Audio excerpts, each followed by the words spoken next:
এই লড়াইকে আরো তীব্র করতে হবে এবং আমি মনে করি সংখ্যা একটা ফ্যাক্টর, হাজার হাজার লোককে নামাতে হবে। আমি আমার এলাকায় শুরু করেছি,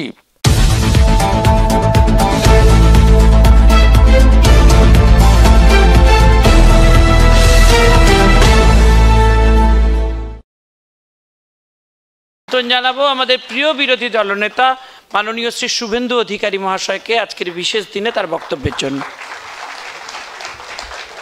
ভারত মাতা কি। সমবেত রাষ্ট্রবাদী দেশপ্রেমিক ভদ্রমণ্ডলী, আপনাদের সকলকে শুভ সন্ধ্যা জানাই এবং কৃতজ্ঞতা চিত্তে স্মরণ করি আমাদের হিন্দু প্রতিরোধের যিনি নেতৃত্ব দিয়েছেন, যার অকথিত অনেক তথ্য আজকে আপনারা শুনলেন, সমৃদ্ধ হলেন। ফেসবুক লাইভের মধ্য দিয়ে পশ্চিমবাংলার হাজার হাজার মানুষ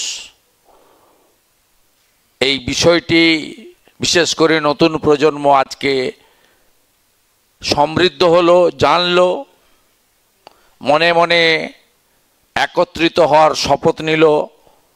প্রয়াত গোপাল মুখার্জি মহোদয়ের বিদেহী আত্মাকে প্রণাম জানাই।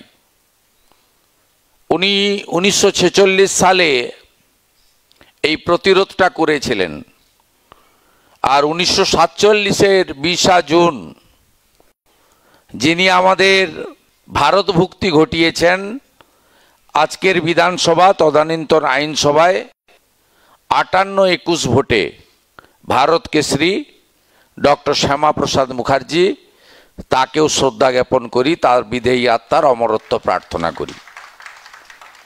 আজকে প্রয়াণ দিবস, ভারতরত্ন, ভারতকে পরমাণু শক্তিধর করে পোখরান বিস্ফোরণ, কার্গিল যুদ্ধে দেশকে জয় এনে দেওয়া, ভারতবর্ষকে যিনি সমৃদ্ধ করেছেন, অখণ্ড ভারতের স্বপ্ন যিনি দেখতেন, অটল বিহারী বাজপেয়ীর প্রয়াণ দিবস, তাকেও প্রণাম নিবেদন করি। পূজ্যপাদ মহারাজ প্রদীপ্তানন্দজি আছেন, নিষ্ঠার সঙ্গে কাজ করছেন, অনেক প্রতিবন্ধকতা নিয়ে তাকে কাজ করতে হয়।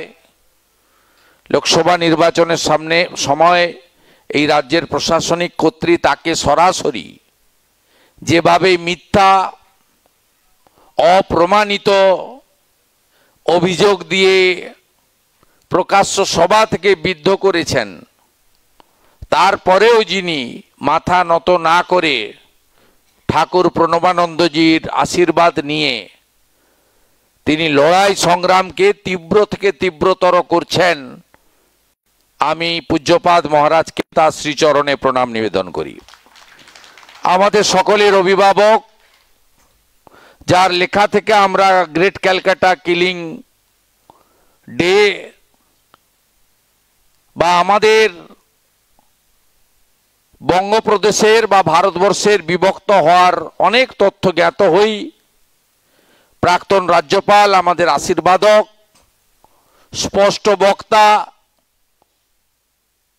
তিনি সত্যি কথা সত্যিভাবেই বলেন। অনেক portal, YouTuber, mainstream media, তারপরে ওনার নিজের সোশ্যাল মিডিয়াতে উনি প্রাসঙ্গিক বক্তব্যগুলো রাখেন, তাতে অনেকে খুশি হন, অনেকে অখুশি হন, কিন্তু তিনি তার লক্ষ্যে অবিচল থেকে সত্যের উপরে দাঁড়িয়ে, বাস্তবের মাটিতে দাঁড়িয়ে আমাদেরকে কখনো প্রশংসিত করেন, কখনো সমালোচিত করেন, কখনো পরামর্শ দেন। শ্রদ্ধেয় তথাগত রায়কে আমি শ্রদ্ধা এবং প্রণাম জানাই। স্বপন দাশগুপ্ত এই খোলা হাওয়াটি, মঞ্চটি তৈরি করেছিলেন যাতে কলকাতার উপরে যারা বুদ্ধিজীবী, ভাতাজীবীতে পরিণত হয়েছেন, যাদের এখন পোশাকি নাম চটি চাটা, তাদের কাছ থেকে একটা সমাজকে বের করে আনা যায়, যারা হয়তো সরাসরি পতাকা ধরবেন না, কিন্তু রাষ্ট্রবাদ, দেশাত্মবোধ, জাতীয়তাবাদ, ভারতীয় সংস্কৃতি, সনাতন সংস্কৃতি এবং বাংলার কৃষ্টি সংস্কৃতিকে আলোচিত করা, মুখরিত করা, এগিয়ে নিয়ে যাওয়ার জন্য অল্প সময়ের মধ্যে তিনি অনেক কাজ করেছেন নীরবে নিভৃতে। তিনি বাংলা বাঙালির হৃদয় সম্রাট বিশ্বকবি রবীন্দ্রনাথ ঠাকুরের জন্ম জয়ন্তীতে ভারত সরকারের স্বরাষ্ট্র সমবায় মন্ত্রী অমিত শাহজিকে নিয়ে এসে সেমিনারের আয়োজন করেছিলেন সায়েন্স সিটিতে। তিনি বিবেক অগ্নিহোত্রী এবং অনুপম খেরকে দিয়ে আমাদের মিউজিয়ামে, কলকাতা মিউজিয়ামে তিনি ভারতীয় সংস্কৃতি, সনাতন সংস্কৃতি তার জাগরণ ঘটিয়েছিলেন। তিনি ভারত সরকারের কৃতি বিদেশ ও পররাষ্ট্রমন্ত্রী আমাদের জয়শঙ্করজিকে এনে ডক্টর শ্যামাপ্রসাদ মুখার্জির উপরে সিম্পোজিয়ামের আয়োজন করেছেন এবং তার একাধিক কর্মকাণ্ডের মধ্যে আমরা নির্মলা সীতারমণজিকে দিয়ে অর্থনীতির উপরে আলোচনা চক্রও দেখেছি। তাই আজকে তিনি এই আয়োজনটা করেছেন, হল ভরে গেছে, কারণ গোটা রাজ্য উত্তাল, সর্বত্র প্রতিবাদ হচ্ছে। তার মধ্যেও আমরা আজকে এই জায়গায় মিলিত হয়ে 1946-এর এই ভয়াবহ দিনটাকে স্মরণ করলাম। গোপাল মুখার্জির ত্যাগ, অর্জুনের লক্ষ্যভেদের মতো লক্ষ্য অবিচল থেকে বাঙালি হিন্দুদেরকে বাঁচানোর ত্রাতার ভূমিকা নেওয়া এবং আগামী দিনে নিজেদেরকে একত্রিত হয়ে বেঁচে থাকার শপথ নেওয়ার জন্য এখানে মিলিত হতে পারলাম। 2021 সালে খেলা হবে, খেলা হবে, এই গানটির মধ্য দিয়ে বাংলার বিভৎসতা লোক দেখেছে 2রা মের পর থেকে। সেই বিভৎসতা ক্রমে ক্রমে আমরা দেখতে পাচ্ছি অন্যান্য জায়গায়। বাংলাদেশেও আজকে যা হচ্ছে তার অভিজ্ঞতা আমরা 2021 থেকেই নিয়ে নিয়েছি। একই মডেল এখানে দেশের সরকার মোদিজির নেতৃত্ব ছিল বলে কয়েকদিন করে থামতে বাধ্য হয়েছিল, কোর্ট হস্তক্ষেপ করেছিল। ওখানে তো মিলেমিশে একাকার হয়ে গেছে। সবাই মিলে হিন্দু তাড়াও, হিন্দু মন্দির ভাঙো, হিন্দু শব্দকে মুছে দাও। আমরা তার বিভৎসতা দেখতে পাচ্ছি। যখন পশ্চিমবঙ্গ সরকার 2021-এ 16ই আগস্ট খেলা হবে দিবস হিসেবে ঘোষণা করলেন, ক্লাবগুলিকে 10,000 টাকা সেদিন, আজকে এবছর 15,000 করে টাকা বরাদ্দ করলেন, তখন আমি প্রদীপ্তনন্দ মহারাজ সহ শতাধিক সাধু সন্তকে নিয়ে, বিভিন্ন সনাতনী রাষ্ট্রবাদী সংগঠনকে নিয়ে, তদানীন্তন রাজ্যপাল আজকের উপরাষ্ট্রপতি জগদীপ ধনখড়ের সঙ্গে মিলিত হলাম। বললাম খেলা হবে, দিবস নিয়ে কারোর আপত্তি নেই, কারণ স্বামী বিবেকানন্দ গেছেন শক্ত সমর্থ শরীর তৈরি করতে গেলে আগে নিজেকে খেলাধুলার মধ্য দিয়ে শরীরের গঠন এবং পারদর্শী হতে হবে। আমাদের কোনো আপত্তি নেই, কিন্তু এই ডেটটা কেন? এই ডেটেই তো 10,000 হিন্দু বাঙালি কলকাতাতে খুন হয়েছিল, বিভৎস অত্যাচার সংগঠিত হয়েছিল। এই ভয়াবহ দিনটা কেন? আমি বিরোধী দলনেতা হিসেবে আবেদন করেছিলাম সরকারকে, মহামান্য তদানীন্তন রাজ্যপাল অ্যাডভাইসারি পাঠিয়েছিলেন মুখ্যমন্ত্রীকে, কিন্তু তিনি সেটাকে আস্থা করে ফেলে দিয়েছিলেন। কারণ তিনি জানতেন যে আমি উন্নয়নের মধ্য দিয়ে শিল্পায়ন, কৃষির বিকাশ, বেকারত্ব, নারী সুরক্ষা, স্বাস্থ্য, শিক্ষা এগুলো দিয়ে ভোটে জিতিনি। আমি ভোটে জিতেছি ভাতা দেওয়ার প্রতিশ্রুতি দিয়ে আর সীমাহীন অ্যাপিজমেন্ট তোষণ করে। আমি সিএএ কে বলেছি এনআরসি, আমি মুসলমানদের কাছে বলেছি যে সিএএ মানে হলো এনআরসি, আমাদেরকে তাড়াবে বিজেপি। তাই স্বাভাবিকভাবে তার কাছে রাষ্ট্রবাদ, সনাতন সংস্কৃতি, ঐতিহ্যের ভয়াবহতা কোনো মূল্য পায়নি। তাই তিনি সেই দিনটি উদযাপন করেন। আমি স্বপনদাকে ধন্যবাদ দেব, তার সহযোগী যারা শঙ্কু, বিশ্বজিৎরা আছেন, ছোট্ট পরিসরে এই মহতি আয়োজন করেছেন।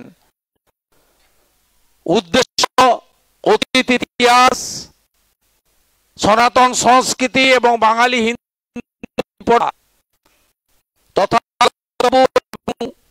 প্রদীপ্তানন্দজি উত্তপাদ তারা বলেছেন, স্বপনদা অনেক বিষয় ছুঁয়ে গেছেন, চাই না।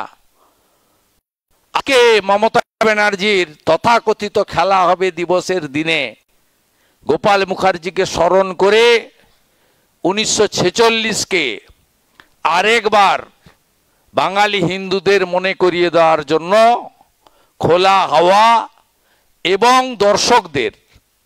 দর্শকদের মধ্যে অনেক ব্যক্তিত্ব এখানে আছেন, রাজনীতিবিদ, শিক্ষাবিদ, শিক্ষক, ডাক্তার, তরুণ প্রজন্মের যুবক যুবতী, সংবাদ মাধ্যমের প্রতিনিধি, আর হাজার হাজার ফেসবুক লাইভে বাংলার মানুষ দেখছেন। আমি প্রত্যেককে কৃতজ্ঞতা জানিয়ে আসুন সবাই ঐক্যবদ্ধ হই এবং নিশ্চিতভাবে আরজি করের আমাদের ডাক্তার বোনটির ধর্ষণ, অত্যাচার, খুন, এটা একটি বড় ইস্যু। তার সাথে সাথে বাংলাদেশে যা চলছে, যা চলবে, পশ্চিম বাংলায় যা চলছে, যা আগামী দিনে হবে, তার ভয়াবহতাকেও স্বীকার করে নিয়ে আমরা কালকে মহারাজরার আবেদন, তাদের সময় থাকবে যাবেন, শ্যামবাজারে বসতে দেবেন কিনা জানি না। আজকে তো আমি যে রাজনৈতিক দল বিলংস করি তাদের অনেককেই টেনে হিচড়ে নিয়ে গেছে, প্রীতমকে দেখছি তাকেও তো টেনে হিচড়ে নিয়ে গেছে। কেন্দ্রীয় মন্ত্রী রাজ্যের সভাপতিকেও ছাড় দেয়নি, বিধায়কদেরও তুলে নিয়ে গেছে। এইরকম একটি অগণতান্ত্রিক পরিবেশে কালকে যে গেরুয়া বসন পরা সাধু সন্তদের উপরেও নির্লজ্জতার মাথা খাওয়া, তোষণের সর্বোচ্চ শিখরে চলে যাওয়া মমতা ব্যানার্জির পুলিশ আক্রমণ করবে না তার গ্যারেন্টি কেউ দিতে পারে না। এই লড়াইকে আরো তীব্র করতে হবে এবং আমি মনে করি সংখ্যা একটা ফ্যাক্টর, হাজার হাজার লোককে নামাতে হবে। আমি আমার এলাকায় শুরু করেছি, আমাকে যেখানে লোক জিতিয়েছে পরাজয় করলে আমি 2021-এ প্রথমে চেষ্টা করেছিলাম মাইনরিটি ভোট, মুসলিম ভোটও পাওয়ার। ভোটের 3 দিন আগে বুঝলাম দেবে না। আমি হিন্দুদের ঐক্যবদ্ধ করলাম। 65% হিন্দু একজোট হয়ে আমাকে ভোট দিল, আমি 1956 ভোটে জিতলাম। তারপরের 3 বছর হিন্দুদেরকে আরো ঐক্যবদ্ধ করার চেষ্টা করলাম। কঠিন, ঐক্যবদ্ধ করা খুব কঠিন, কুকুরের লেজকে সোজা করার মতো। কারণ একটা বড় অংশের লোক তো আনন্দবাজার পড়ে। আজকের সম্পাদকীয়টা পড়েছেন আনন্দবাজারের? পড়ে দেবো আমি আজকেই। হ্যাঁ, না না, সম্পাদকীয়।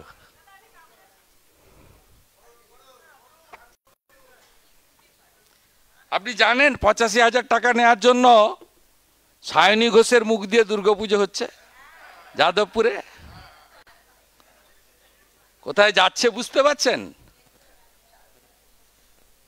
পুজোকে বলে কালচারাল প্রোগ্রাম। পুজোকে আপনার পঞ্জিকা শাস্ত্র মতে বলে না।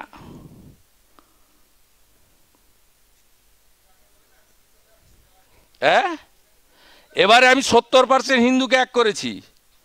লিড হয়েছে কত জানেন? অভিজিৎ গাঙ্গুলির 8,200। পরের বিধানসভা ভোটে আমার এলাকায় আমি 90% হিন্দুকে এক করব, ওটা 25,000 হয়ে যাবে।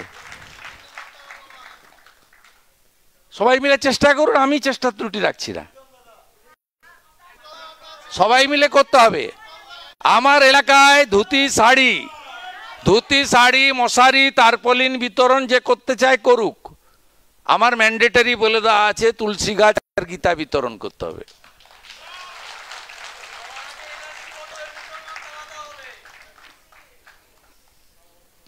নাই তো মাহফুজা খাতুন বসে আছে।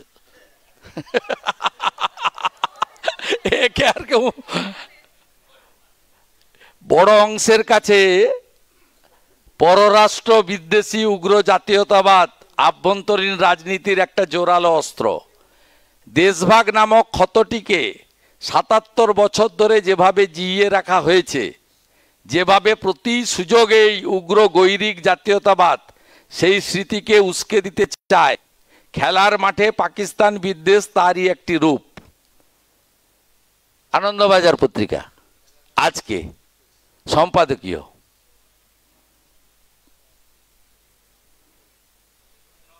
অতএব আপনাদেরকে এগুলো তো জায়গা থেকে বের করে আসতে হবে। দেখুন, আনন্দবাজার অনলাইন, যাদবপুরে দুর্গাপূজায় মুখ সাংসদ সায়নী, অনুদান থিবে তৃণমূলের যুবনেত্রীকে কেন বেছেছে পুজো কমিটি, কেন্দুয়া। দেখুন, এই জায়গায় পশ্চিমবঙ্গে নামতে হবে ভালো করে। আমি রাখি বন্ধনের পরের দিন একটা 7 কিলোমিটার মিছিল ডেকেছি জন্মাষ্টমী উপলক্ষে। না, আমার জায়গায় হরিপুর, রেয়াপাড়া থেকে হরিপুর। কলকাতায় আমি করি, রাম মন্দিরের দিন করেছি সকালবেলা, বিকালে মমতা ব্যানার্জি করেছে, সকালবেলা আমি করেছি। আমি করব, মৌলালি থেকে ডরিনা উনি হেঁটেছেন, আমিও হাঁটবো, উনার সব কথার উত্তর আমি দেব। এবং আপনারা এত সংখ্যা বের করুন যাতে কলকাতা পুলিশ পালায়। সংখ্যাটা কম হওয়ার জন্য সব করছে। সংখ্যাটা এমন বের করতে হবে রাস্তায় না পালায় যাতে। সেদিন মায়েরা দেখিয়ে দিয়েছে পতাকা ছেড়ে কাকে বলে। আমাদের মা দিদি বোনরা হ্যাটসঅপ দেখিয়ে দিয়েছে সেদিন। আমাদের ওখান থেকে শিখতে হবে, লড়তে হবে, জিততে হবে। ডক্টর শ্যামাপ্রসাদ মুখার্জির হিন্দু হোমল্যান্ড পশ্চিমবঙ্গকে বাঁচাতে হবে 31 সালে, যাতে কোনো সুরাবর্দীর হাতে পশ্চিমবঙ্গ না যায় তার ব্যবস্থা 26-এ করতে হবে এবং আমাদেরকে এগোতে হবে। সবাই ভালো থাকবেন। আমরা বাইরে হাতে একটু আমাদের কোনো প্রদীপ বা আলো বা মোমবাতি নিয়ে আমরা সকলে দাঁড়িয়ে আমাদের ওই ডাক্তার বোনটির বিদেয়ী আত্মাকে 2 মিনিট স্মরণ করব। করার পরে আপনারা সবাই চলে যাবেন। সবাই ভালো থাকবেন। নমস্কার।